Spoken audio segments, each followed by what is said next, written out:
Okay. So, welcome to Gilda's Toronto Education Session. This week, we have some exciting guests and topic around managing cancer and living meaningfully, calm, counseling and digital storytelling, finding hope and sharing your story with advanced cancer. A few things that would be helpful to know if you're joining this webinar live is to use the Q&A panel. So at the end of the session today, we'll have an opportunity to answer some questions. Feel free as the webinar is going on to put those in the Q&A or the chat so that way we can get to them at the end. For any technical support, I'm here. You can send me a message in the chat. This is a webinar, so none of our attendees can be seen or heard, just us and our panelists. And this presentation is being recorded, so it will be up on Gilda's Toronto YouTube along with all of our past education sessions if anyone is interested. And you can always reach us at program@gildastoronto.org for any future questions, whether it's about this webinar or programs at Gilda's. And I'd love to introduce our panelists today. We have two wonderful panelists joining us. Dr. Janet DeGroot is a staff psychiatrist at Foothills Medical Center and Arthur J.E. Child Comprehensive Cancer Center and professor of psychiatry, oncology, and community health sciences at the Cummings School of Medicine. She has been honored with local and national awards for her roles in education leadership positions in Toronto and Calgary, and as a former Associate Dean Equity and Professionalism from 2008 to 2017 for the Cummings School of Medicine. She combines her education, research, and clinical psychodynamic perspectives to the project on managing cancer and living meaningfully. And we also have Jessamy Gamboa, who completed her Bachelor's of Science degree in psychology with an embedded certificate in mental well-being and resilience at the University of Calgary in 2022. After graduating, Jessamy has continued working as a research assistant and coordinator. So we are in very good hands today with our panelists. And I will stop sharing this screen and I'm going to pass it over to them as we get their slides up and running.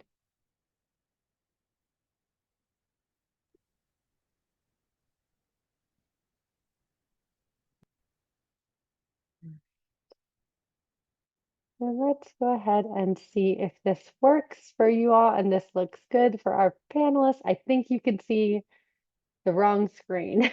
So let me change that. Okay.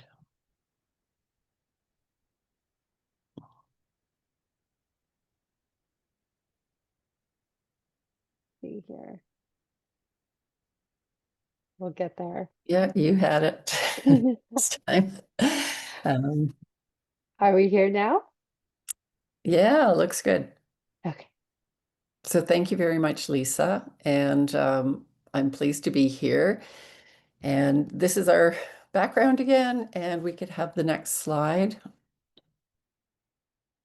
So I'll be doing a land acknowledgement that acknowledges the place where Gilda's Club is where we're presenting to and the location that we're at right now. So Jessamy and I acknowledge the land you are meeting on is the traditional territory of many nations, including the Mississaugas of the Credit, the Anishinaabe, the Chippewa, the Haudenosaunee, and the Wendat peoples, and is now home to many diverse First Nations, Inuit, and Métis people. We also acknowledge that Toronto is covered by Treaty 13 with the Mississaugas of the Credit. And then here in Calgary, where Jessamy and I are, we also acknowledge the traditional territories of the people of the Treaty 7 region in southern Alberta, which includes the Blackfoot Confederacy comprising the Siksika, Piikani, and Kainai First Nations, as well as the Tsuut'ina First Nations and Stoney Nakoda, including Chiniki, Bearspaw, and Goodstoney First Nations. The city of Calgary is also home to Métis Nation of Alberta, Districts 5 and 6. And together on this land and in these places, we strive to learn together, walk together, and grow together in a good way. So yeah, it's always good to just pause and think about where we are. And in terms of the project that we'll be talking about and some of the findings. So I led a project here in Calgary or Calgary area and south zone of Alberta, where we were introducing managing cancer and living meaningfully. It's a 4 to 6 session counseling, and for it, people have advanced cancer, and they're often facing many profound stressors around their health, around the future, around impact on family.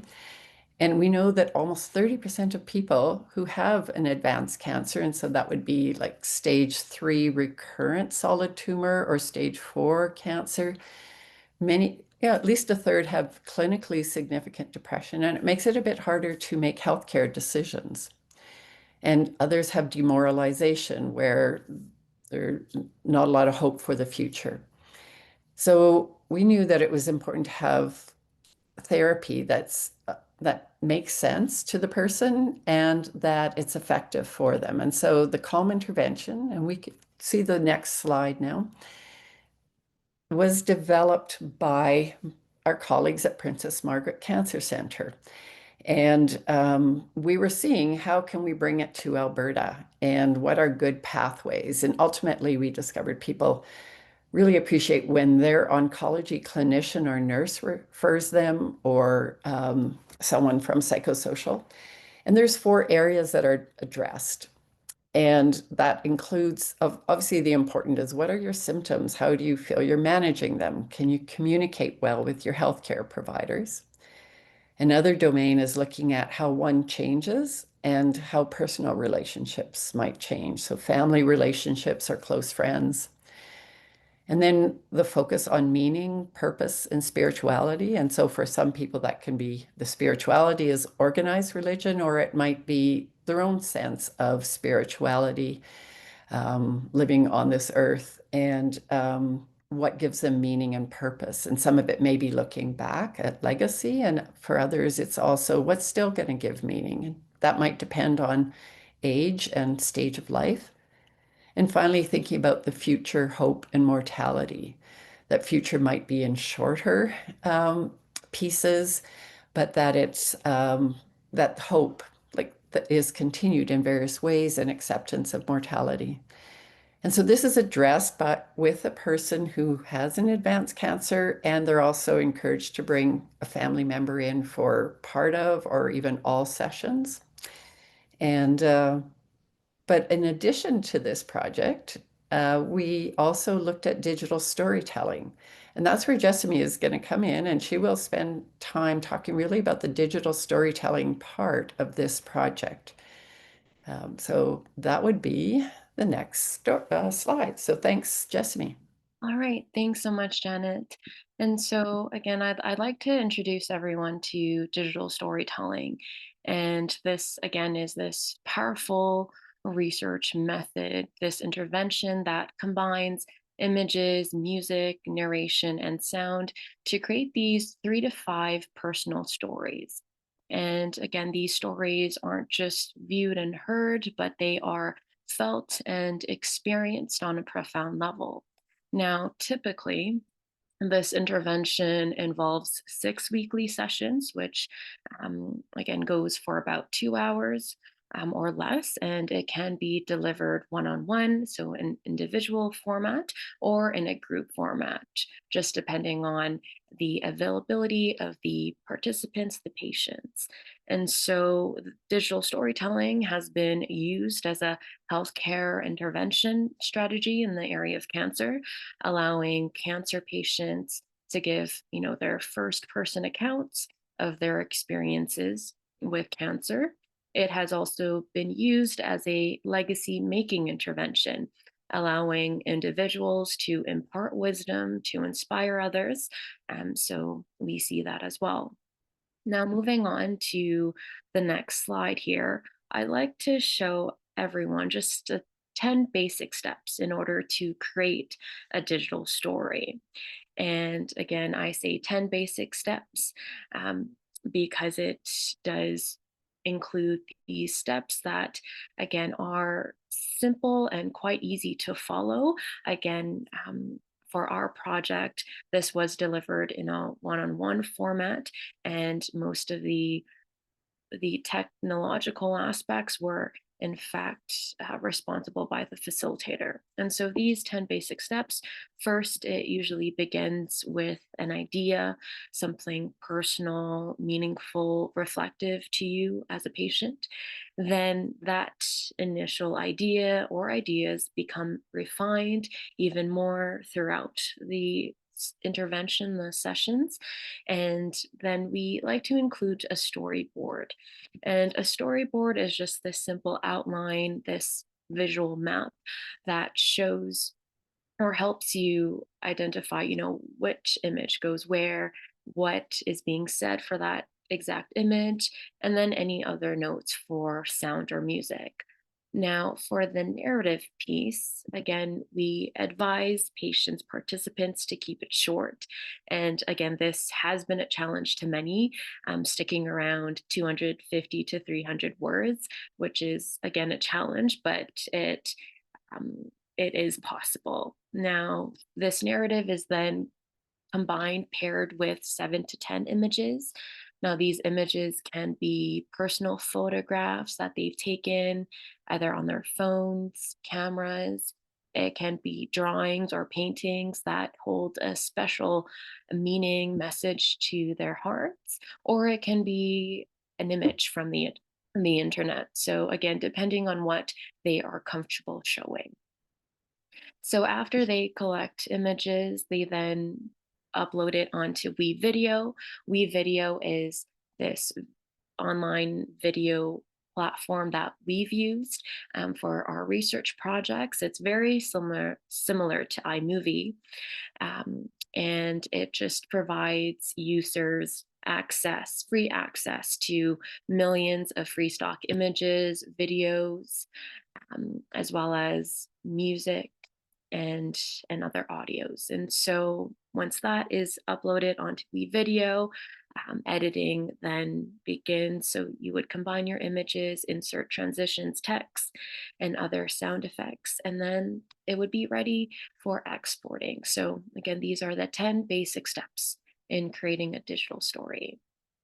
Now I'd like to move on to talk about our project. So providing everyone with details about our project. Now, I'd like to remind everyone that the digital storytelling intervention was part of the CALM intervention that was implemented here in Calgary and the South Zone regions. And so we recruited patients who completed the CALM intervention, but also consented, so agreed to learning more about additional research, and that would be the digital storytelling intervention. And so we had two objectives of our project. And number one, to understand the ways in which digital storytelling may facilitate meaning making related to their cancer experience. And second, to explore the participant experiences creating their digital stories. So our project had those two primary objectives. And in total, 6 patients from the CALM intervention completed the digital storytelling intervention. Now, we consider this number very high, considering that we were working with patients diagnosed with advanced cancer. And again, they were nearing the end of their lives. So we are deeply grateful that they chose to spend their last few moments with us to create this digital story that they have full ownership of. And now I'd like to turn your attention to this very special digital story created by one of our participants. And she decided to title it Climbing My Biggest Mountain.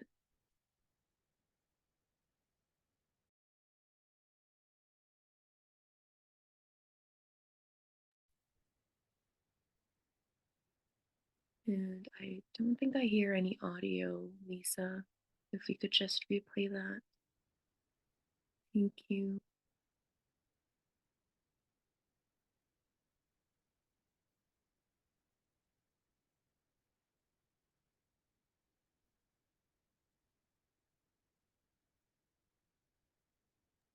Sorry about that, everyone. Yes, I'm gonna share some audio as well.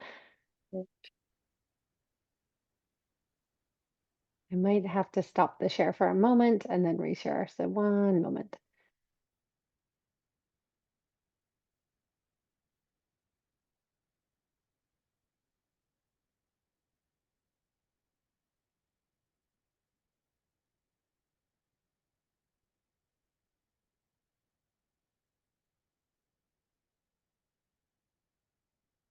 Let's try this again.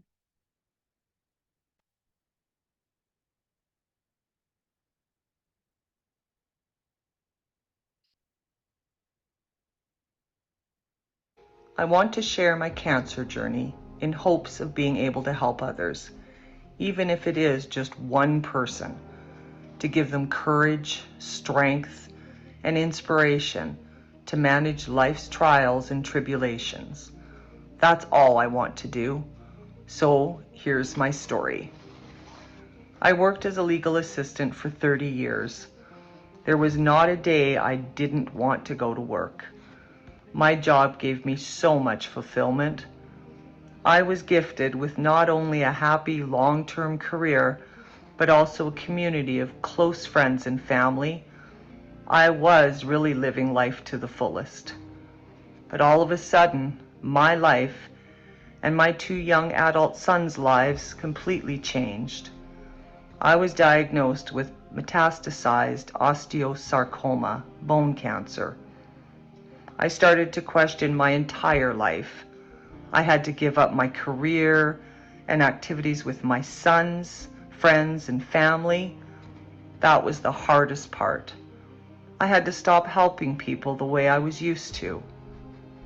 Yes, my cancer is terminal. Yes, there's no cure. Yes, cancer will end my life. But I can manage it. Through calm, I was able to openly speak about my fears of the unknown. Before that, I really didn't. It taught me that it's okay to have those fears and let them go, to release all my fears, because fear is false evidence appearing real. Thank you, Marianne. And we are always fearful of the unknown. I learned that it's okay to be vulnerable with myself and with others. I was able to let go of all those brutal emotions that one goes through. I learned how to be open, to be vulnerable, and to accept the path that I'm going down, and that gave me peace. It calmed me. I have an easier time now staying peaceful, but don't get me wrong, we're not always at peace. No one is in charge of your happiness except you. I am still the happy, smiling, loving, giving Deanna. Cancer did not change me. I am still known for my smile, my genuineness, speaking from my heart, and for being the person who never expects anything in return. I am still the person known for my hugs, my laughter, and my words of encouragement. I am known to be the person who does not give up and who is resilient. Everyone needs a reason to live, and we have to find that reason ourselves, to define what it means to live life to the fullest. My friends ask me, what has gotten me so far? And I would say, gratitude, attitude, positivity, strength, and support. I could decide to lay in my bed all day and just give up. I can choose to take the easy way out, but I'll be missing out on what life has to offer. I don't want to dwell on death. To me, living life to the fullest is about the connections with friends, family, loved ones, and my entire support system, including my lacrosse family community. It's not about material things or traveling. People in my life are the ones I live for. To me, that's living life.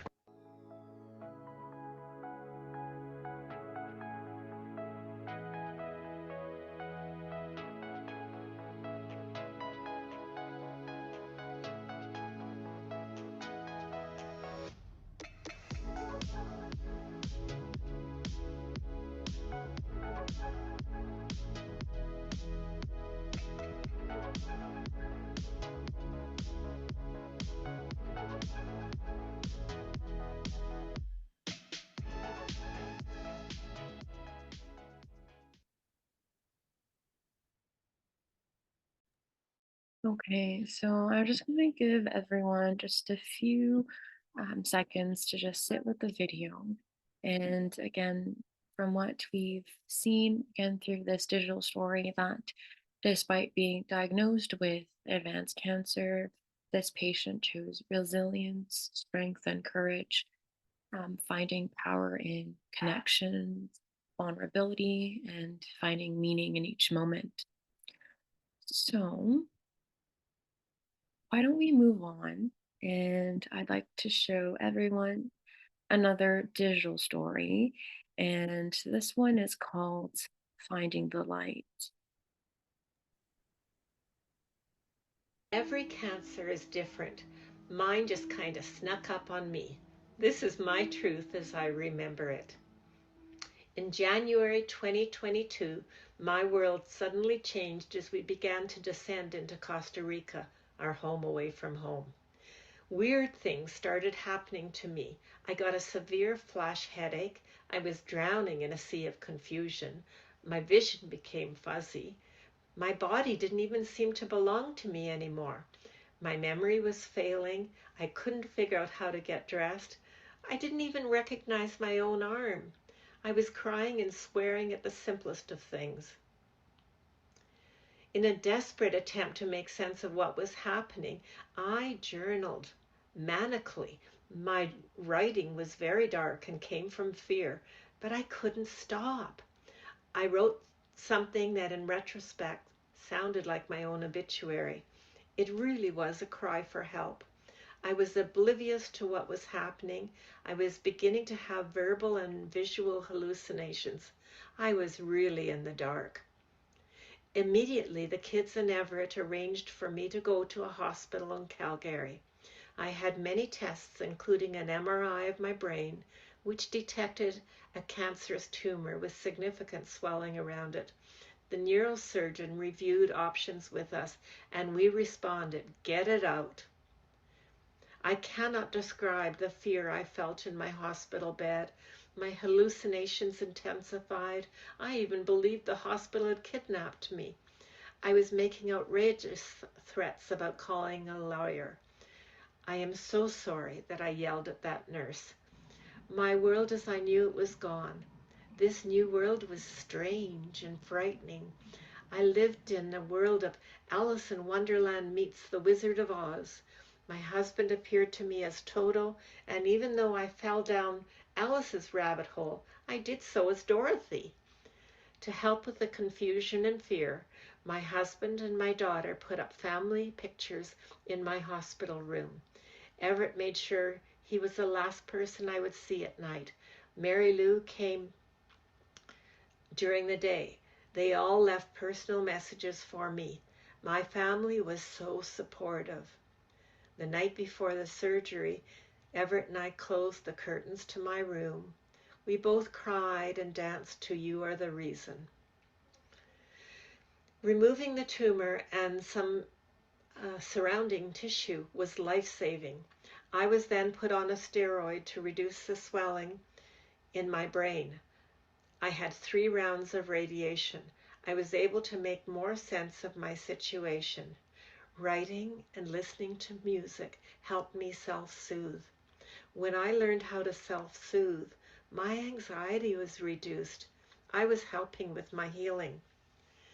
I finally got to go home. We went to live with Daryl, my son, and Joe, my daughter-in-law. Our daughter, Mary Lou, also moved in. They were so instrumental in helping me recover and learn the simplest things again. Daryl played games with me and involved me in things around the house. Mary Lou attended most early medical appointments and was the first line of communication.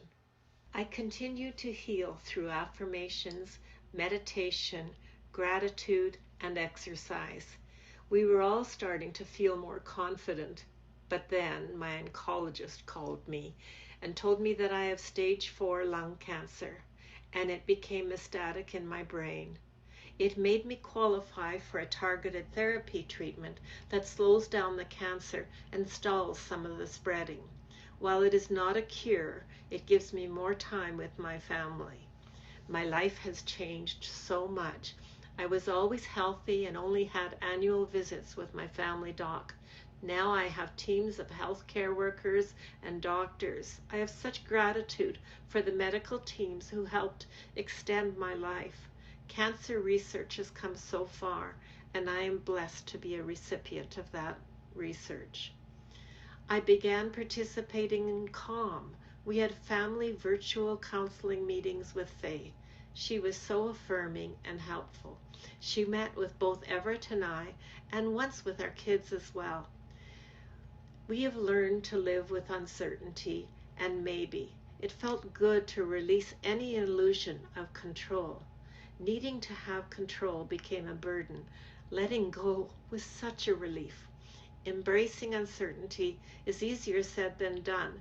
It really tested my limits. I have an aneurysm. It is not operable. So like cancer, I'm learning to live with it. For myself, finding the light has meant that maybe I will die soon, or maybe I will live longer. I have learned how to self-soothe, remain positive, and surround myself with a strong social support system. The lung cancer cells continue to grow in my brain. I can't control that. Control is just an illusion. I can choose to come from love and light. It makes our journey more manageable.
All right. So again, another powerful digital storytelling or digital story. This patient chose to come from a place of light and love, embracing hope even in the face of cancer. So let's move on and um, talk more about our project. So after they completed their digital stories, participants were invited to participate in a follow-up interview. And these interviews were audio recorded and transcribed.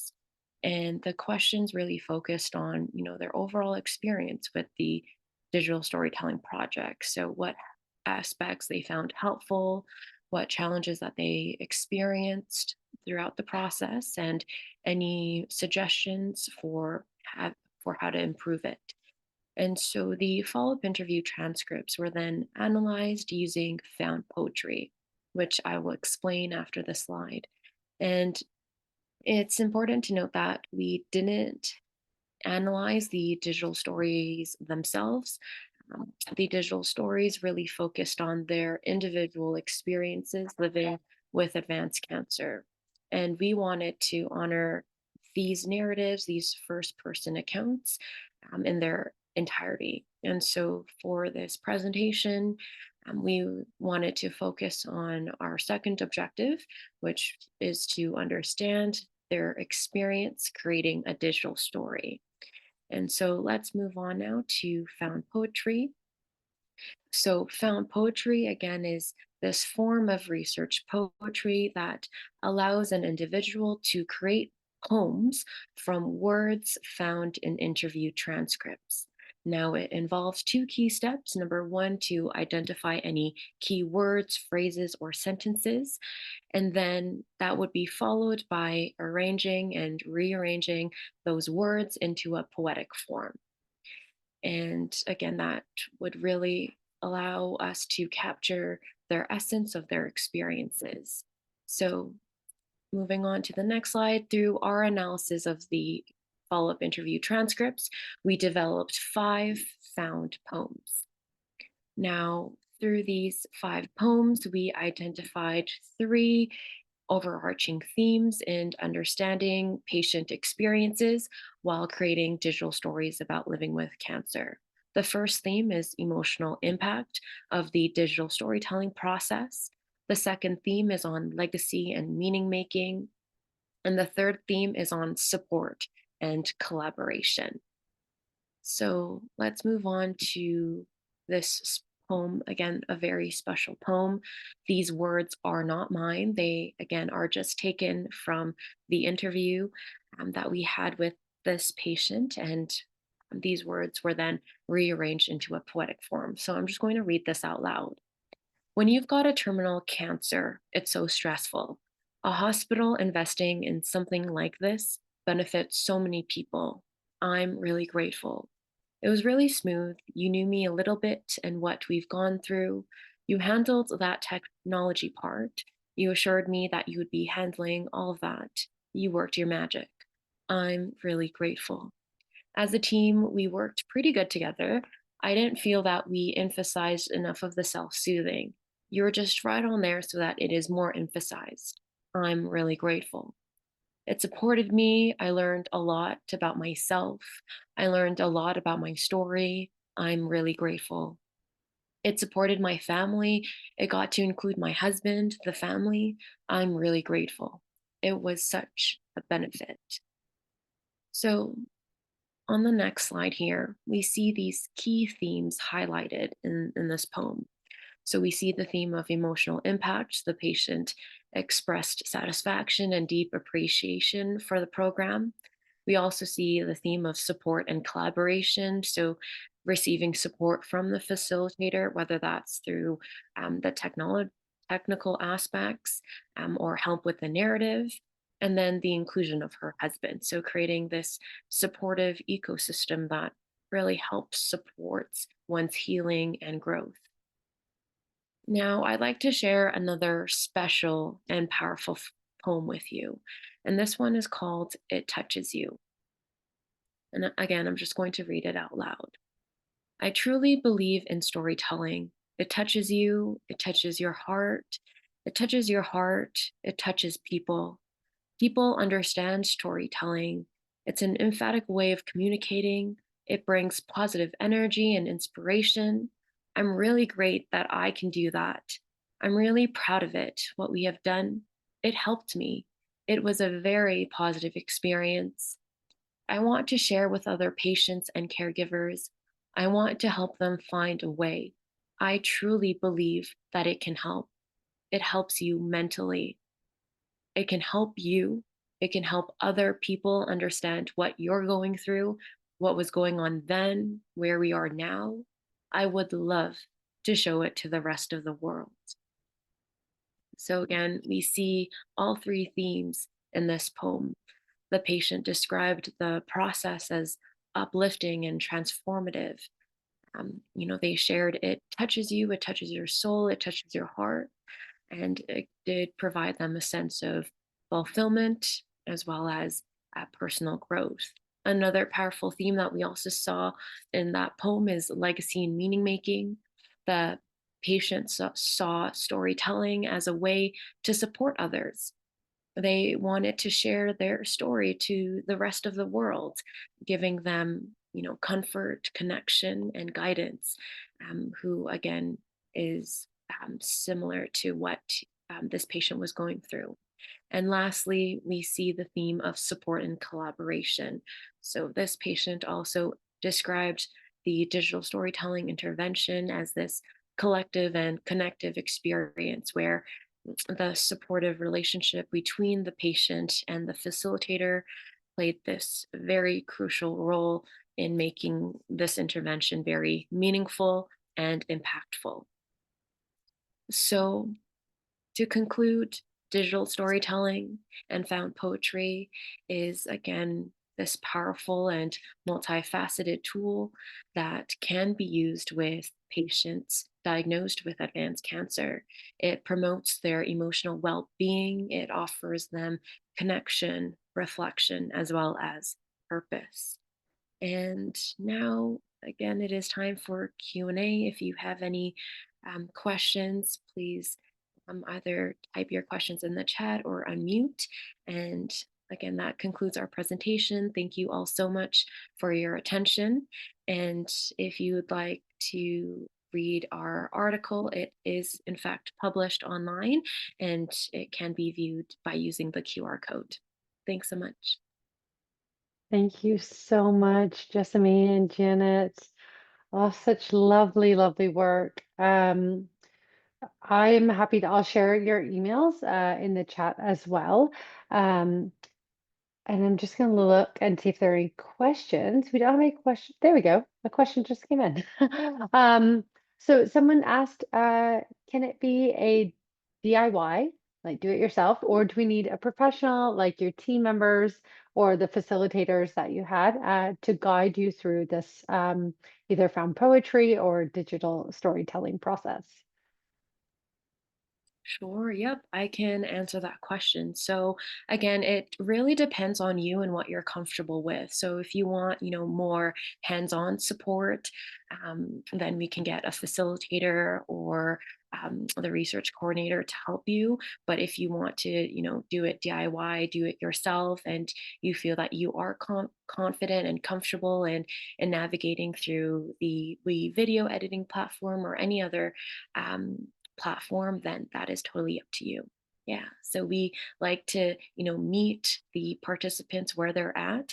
If, they need more support with the technical aspects of the digital storytelling process, we'd like to jump in on there. And Thank you. I see, yeah, it's really helpful to know. And I see another comment too that someone said, I would love to see this offered at Gilda's Toronto, which I would too. This is such wonderful, just ways of, I was really reflecting on the like patient-centered care and bringing it to a different way to hear someone's voice and bringing it to that not only processing, but then potentially working on that spiritual healing and connection, and then also that legacy piece and how meaningful that can be.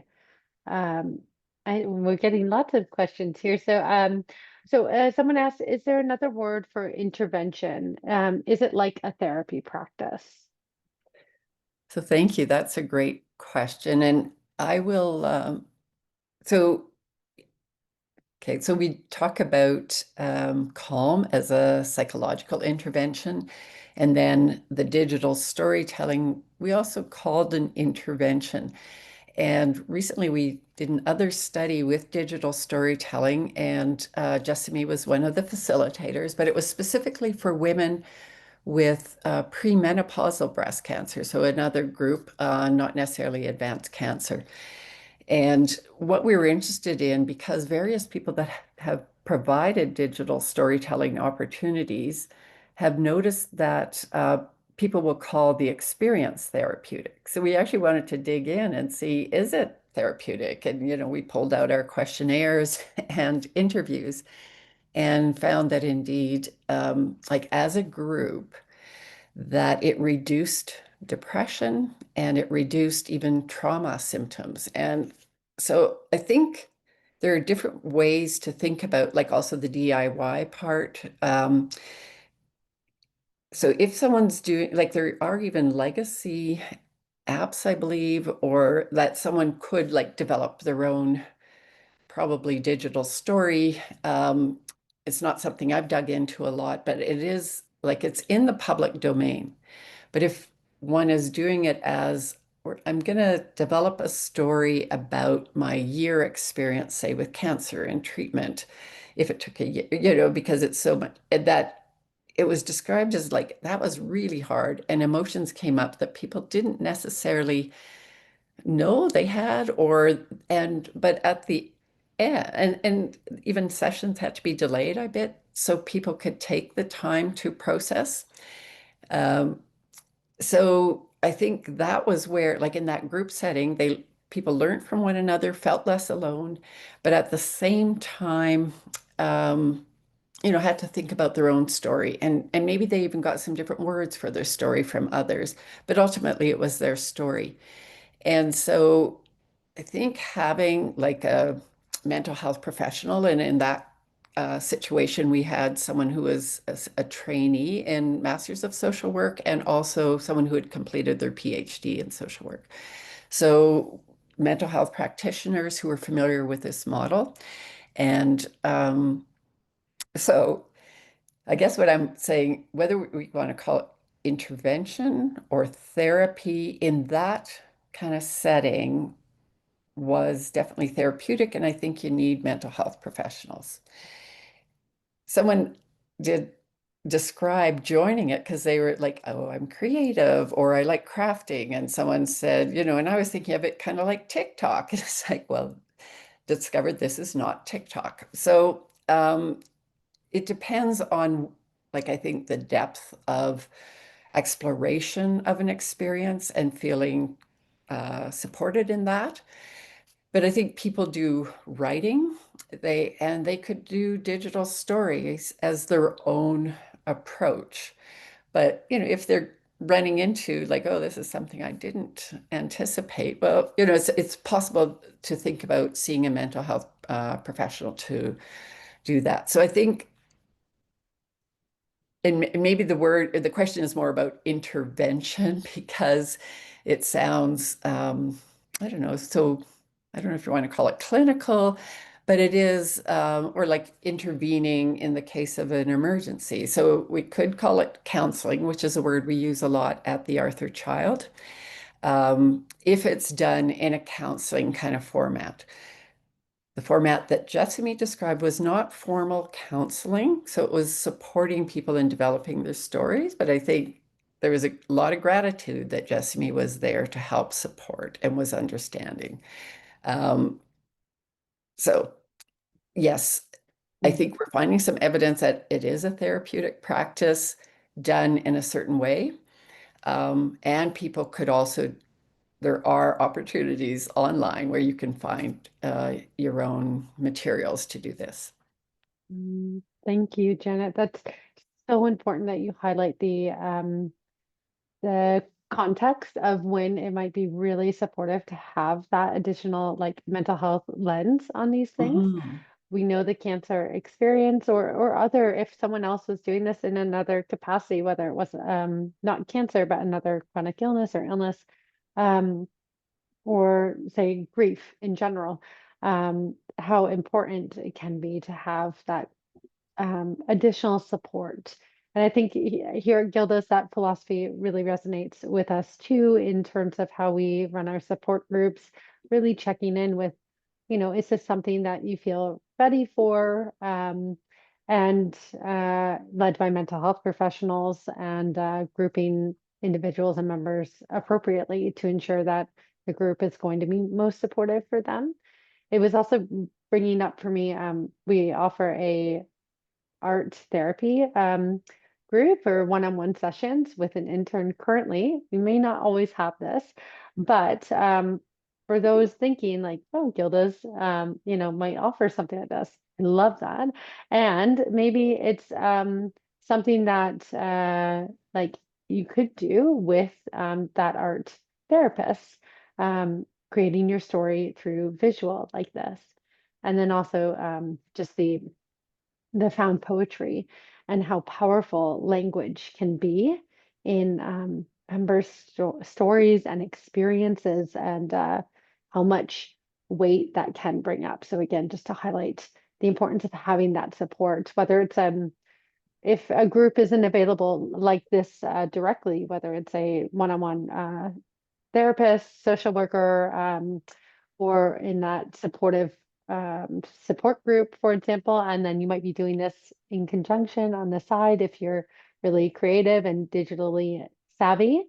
But I love that the overall container is really there for this program that you guys are all doing, and the community and learning from one another is so therapeutic. I'll use that word in itself too. And Yeah, it's just really, really inspiring. I saw another chat that they suggested, I think this modality would work well, not only for individuals with advanced cancer, but with individuals with a cancer diagnosis, which you spoke to as well.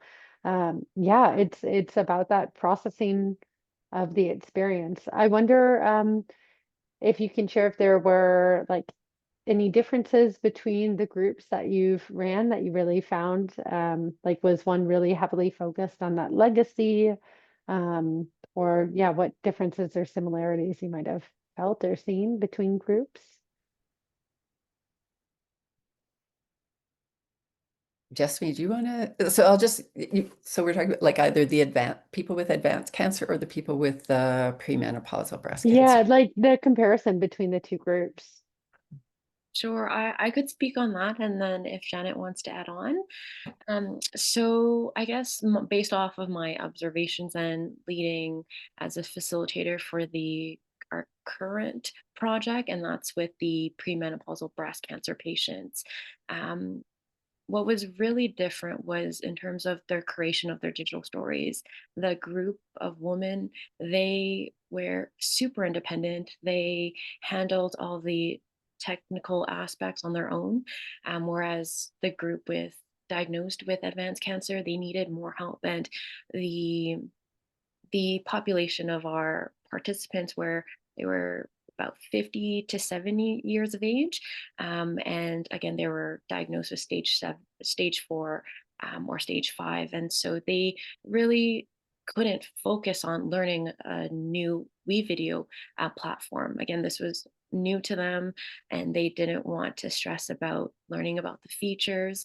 Whereas the other group, they were more open into learning and to just exploring the future. But in terms of the themes of the digital stories, I would say the um, the group with that was diagnosed with advanced cancer, the themes that were seen in their digital stories were most on legacy, finding a new sense of purpose and wanting to help others. And again, that was another theme that we saw with our current project.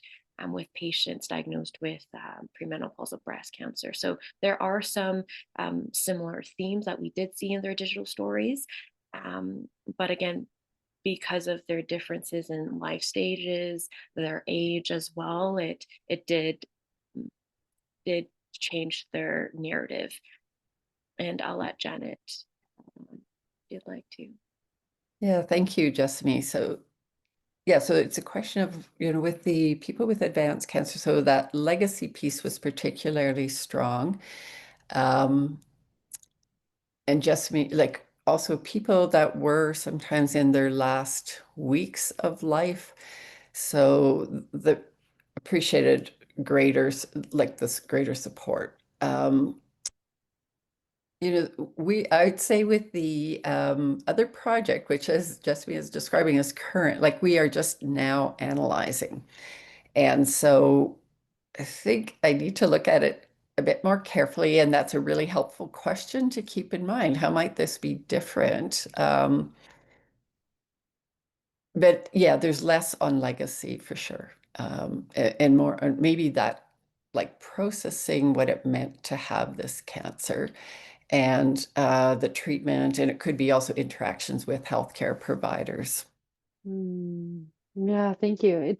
I think it's really helpful for members, people with cancer, or people caring for others with cancer to um, just see maybe a comparison between two groups, because similarly at Gilda's, we offer, rather than our support groups, for example, being cancer specific and dedicated, we more offer like a general advanced cancer, living with cancer, or um, beginning stages of cancer. Mhm. And it can be so different for others. So like some people really need that support and feel that connection between someone with the same type of cancer that they have. And then others find those underlying themes, whether it's like legacy, meaning making, no matter what type of cancer or stage they're at in their life, with the cancer diagnosis, can be such a sense of connection and yeah, just really, really supportive in their processing of the diagnosis. So that's really, and it's very exciting that you're at the beginning stages of this too, and exploring what yeah, what you might find. Um, I wonder, I don't know if this was asked or shared directly, but just in case anyone is wondering, like, are there opportunities for folks from, like, say, Greater Toronto or Toronto to join these groups like these, or is it too early and very focused research right now?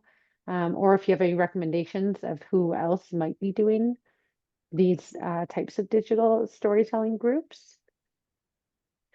So, Jasmine, you might know as well, but so Mike Lang, it's interesting, these Albertans. So we worked also with, I was introduced to this by Kathleen Sitter, as was Jessamy, and she's a Canada Research Chair in multisensory modalities and knowledge translation.